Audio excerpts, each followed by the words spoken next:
sales is the most lucrative skill in the world, period.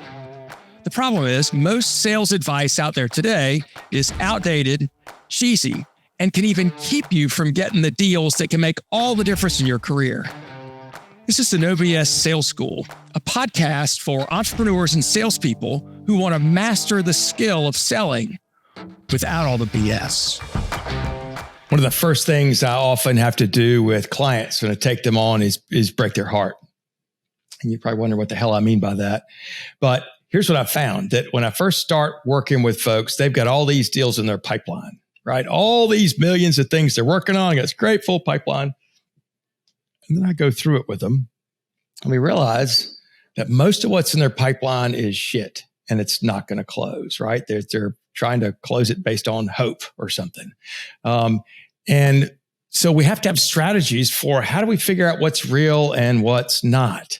And it's one thing to guess, because sometimes we guess, oh no, they're just working on it, or they've got this, or they've got that. And a lot of times you won't believe this, but salespeople lie to themselves and to their bosses because, for God's sake, I don't want to really face my real pipeline because it looks like shit, right? And they say, oh no, this is good. It's going to be good. So here's what I want you to do right now. If you have proposals out, if you have made proposals to people, and let's pretend you didn't have a date when they were supposed to. You guys didn't get a yes or no agreement at the very beginning, and they didn't tell you exactly when they're going to have it made, or maybe they did and you've missed that time now. But they keep saying, yeah, not yet, blah, blah, whatever, blah, blah, blah. And you're sitting there calling them going, hey, just checking in. Just call to see if you had any questions. Just call to see if we need to do that order. Well, just freaking stop doing that. Don't do that shit anymore. Stop checking in. Stop reaching out. Stop circling back. Don't do that shit. It does not help you. All it does is make you look desperate and pitiful. Here's what I want you to do before you give if you've got a proposal out and it's been out there and it's been a week or two longer than you expected to have an answer. A week, or let's call it 2 weeks. 2 weeks longer than you expected to have an answer. First thing I want you to do is use something called the 8-word email.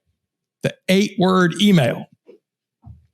In the subject line, not in the body of the email, in the subject line, you write, are you still interested in a bulldozer, in a forklift, in insurance, in whatever? Are you still interested in commercial insurance? Question mark. Are you still interested in whatever, Yeti coolers, whatever the hell it is you sell, right? Are you still interested in IT services?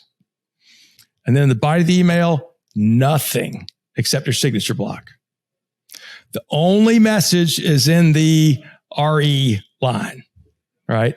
In the regarding line. So just put, are you still interested in X, and press send, right? One of a couple things will happen. One, maybe they don't respond. But typically, you'll get a response 24 hours. It'll either be yes, and you say, great, let's talk. Or it's no. And then you can pick up the phone and say, okay, great, what happened? All right.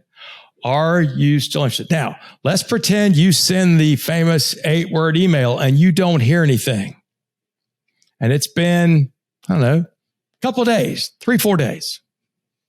I want you to pick up the phone. Do not email this. Pick up the phone and call them. Chances are you'll get their voicemail. Even if you don't, message is the same, right? Get their voice message. You say, hey, Susan, hadn't heard back from you. I'm assuming you guys have gone a different direction. I'm going to go ahead and close your file. Look forward to our paths crossing again soon. Click. Don't need to be any more words than that. No more wordy. Just be direct. Kind voice. Hey, Susan, hadn't heard back from you guys about the proposal from last week. I'm assuming y'all went a different direction. No big deal. I'm going to close your file. I look forward to our paths crossing again. Click. Right? 15 seconds. Max. Here's the thing. We don't know what's happening in other people's lives. We got no freaking idea. right? We make up stories. Somebody doesn't call us back. We make up stories about all the evil, awful things they're doing and what kind of shitty people they are. And the reality is most of that shit is not true. We're making this stuff up, right? What's the problem if you leave a message like, hey, F you for not calling me back? I know you guys would never do that, but I've seen it. How dare you not call me back? You promised me blah, blah, blah, blah. Or you leave 50 messages. And let's pretend you find out later on that they got diagnosed with cancer, or they got in a car accident, or something horrible's happened in their life, or they got fired. And meanwhile, you're some jackass hammering them. All right. Your nice voice message. Hey, John, Walker McKay. Hadn't heard back from you. I'm assuming you guys have gone a different direction. No big deal. I'm going to close your file. I'll look forward to our paths crossing again. Then if something shitty has happened to them, then you don't seem like a jackass. Then call you back and say, I'm so sorry I got cancer. I'm so sorry I got fired or whatever. So that's one way it's good. The other way it's good is if you leave that voice message, guess who just took back control? If you've sent if you have sent a proposal out and they've got it and they ain't calling you back, they've got control until you say, I'm going to close your file. And then all of a sudden you've got control back again. So either they'll call you back pretty quickly, usually within 24 hours and go, no, please don't close my file. Or they don't call you back. And then you know you got nothing and you're not the jackass who says, I'm going to call that son of a bitch until he calls me back. You ever been there? I've done it before. I'm embarrassed. I've done it a long, long time ago for I knew what the hell I was doing. That's what we think is a good thing to do. It's moronic. Don't do that either. I'm Walker McKay with No BS Sales. Get the shit out of your pipeline. Know what's real and what's not. Check with people. Ask them if it's time to close the file. Thanks for listening to the No BS Sales School podcast. If you haven't already, please take 1 minute to write a quick review for the show.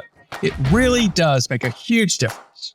Also, subscribe to the show and please forward this episode to somebody else who needs to hear it.